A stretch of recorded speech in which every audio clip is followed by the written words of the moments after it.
Welcome to Derry se déroule dans l'univers des films adaptés de l'œuvre littéraire et réalisés par Andy Muschietti, également producteur de la série. La saison 1 se déroule en 1962 et suit les mésaventures d'un nouveau groupe d'enfants aux prises avec le monstre de Derry. Et le résultat est plutôt positif malgré quelques longueurs et des effets spéciaux parfois décevants. Quels sont les personnages qui ont marqué la série? Personnages apparus dans 2 romans de Stephen King, Shining et Dr. Sleep, Dick Hallorann est un cuisinier empathique doté de pouvoirs médiumniques. Il est notamment télépathe. Et on ne va pas se mentir, sans ce personnage joué par Chris Schalk, la saison 1 de Welcome to Derry n'aurait pas eu la même saveur. En effet, une grosse partie de l'intrigue repose sur ses épaules. Soldat sous les ordres du général Shaw, il aide les militaires à rechercher des artefacts en lien avec Rixou. Il s'agit en fait de piliers, morceaux de météorites dans laquelle l'entité a débarqué sur Terre il y a des millions d'années. Dick fait face à Gripsou à plusieurs reprises, mais c'est surtout grâce à lui et à la prison mentale dans laquelle il enferme le monstre de Derry dans l'épisode final que Will, Lily, Ronnie et Marge, aidés de Rich, bénéficient d'assez de temps pour porter les coups fatals. Les enfants plantent en effet un morceau de météorite retrouvé afin de refermer le piège qui relie l'entité à Derry. Le rôle de Dick Hallorann a été majeur, à tel point que l'on peut s'interroger sur les intrigues à venir dans les saisons 2 et 3 de la série, évoquées dans les médias par Andy Muschietti, mais non confirmées à l'heure actuelle. Quels seront les ressorts utilisés pour conserver l'intérêt des spectateurs? On aura la réponse dans quelques mois. Dick se classe donc en tête du classement des meilleurs personnages du Welcome to Derry. Discret au départ, Rich Santos devient l'ami de Will Hanlon peu après l'arrivée de ce dernier au collège de Derry.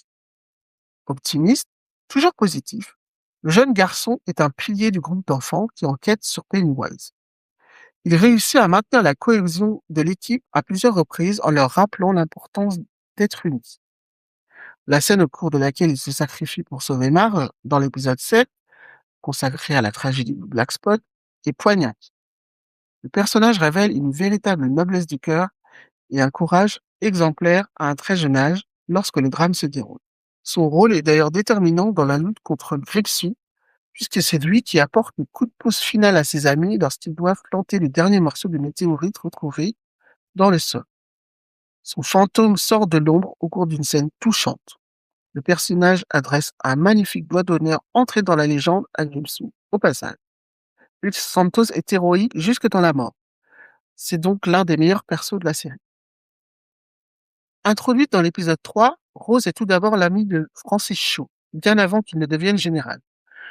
En 1908, alors qu'ils sont enfants, elle le sauve d'une attaque de Gripsou, peu après que le jeune garçon se soit faufilé dans la forêt. Le déménagement de Francis met fin à leur amitié et à leur début d'idée. Amérindienne, la jeune fille appartient à la tribu qui assure la protection de Derry contre l'entité qui la hante et qui veille à ce que les limites de sa prison soient maintenues. Elle devient une des gardiennes et protectrices de la ville à l'âge adulte. Elle est âgée d'une 60aine d'années lorsque le général Shaw revient à Derry. Essentielle, Rose fournit la dague, un morceau de météorite, à Thaniel, son neveu, lorsqu'il doit guider les militaires dans les égouts situés sous la maison de Nable Street. Cette dernière mène jusqu'au repère de Gripsou. Le jeune homme la perd lors de sa fuite. L'artefact va sauver la vie de Lily lorsqu'elle sera séparée du groupe. C'est encore Rose qui élabore le plan qui vise à recréer la prison de Gripsou lorsque l'armée crée une brèche dans celle-ci, en faisant fondre l'un des 13 piliers qui la délimitent. C'est également elle qui aide Dick à canaliser ses pouvoirs et à retrouver le contrôle sur eux lorsque Gripsou a ouvert la boîte de Pandore psychique dans laquelle il cachait tous ses traumatismes.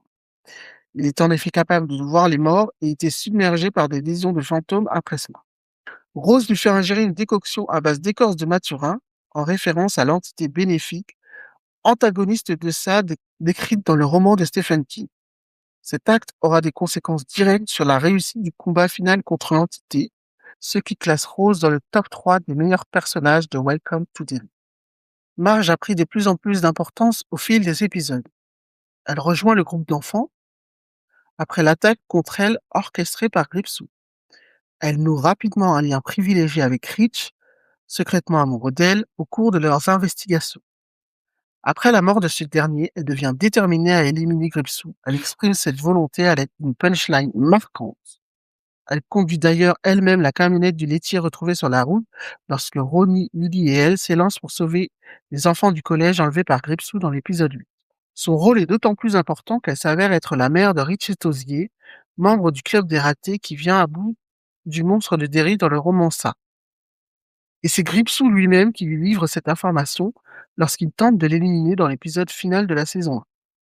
Elle doit sa survie à Dick Halloran qui emprisonne l'entité dans une illusion mentale juste avant qu'il ne la dévore. Personnage clé de la série, Will Hanlon est le futur père de Mike Hanlon, membre du club des ratés et gardien de Derry dans le roman original.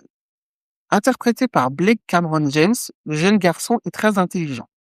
Curieux, il aime s'instruire et a un goût prononcé pour l'astronomie et les sciences. C'est vers lui que Ronnie et Lily se tournent lorsqu'elles élaborent le plan de prendre Pennywise en photo. Et oui, pas de smartphone en 1962. Il fallait développer les photos. Intuitif, il devine rapidement que Gripsou agit comme un prédateur, ainsi que les raisons qui poussent l'entité à provoquer la peur chez ses victimes avant de se nourrir. Cette déduction permet aux enfants d'imaginer une solution originale, prendre des comprimés relaxants avant de faire face au clown malfaisant. C'est également lui qui récupère le fragment de pilier des mains de son père et mêle le groupe d'enfants dans l'épisode final. Même si la série Welcome to Derry est de bonne facture, elle présente quelques défauts, notamment sur le plan des personnages.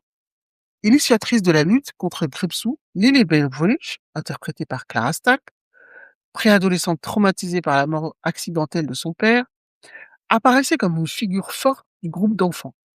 Insécure après avoir été internée à Juniper Hill, hôpital psychiatrique de Derry, et victime de harcèlement scolaire, elle aurait été intéressante si elle avait su prendre le lead du groupe et dépasser ses peurs pour mener une opposition complète à Gripsou, à l'image de Bill Denbrough dans le livre original.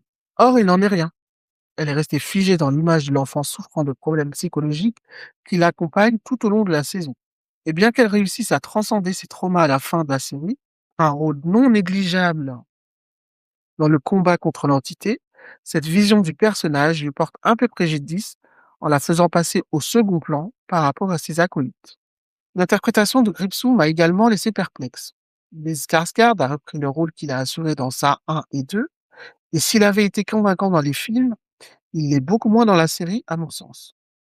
Son interprétation se rapproche plus de celle d'un tueur psychotique, un personnage dérangé qui ne contrôle pas vraiment ce qu'il fait, que d'une entité au pouvoir cosmique étendu. Ses interactions avec Ingrid Kirch dans l'épisode 7, pour ne citer que celle-ci, ont paru totalement à côté de la plaque.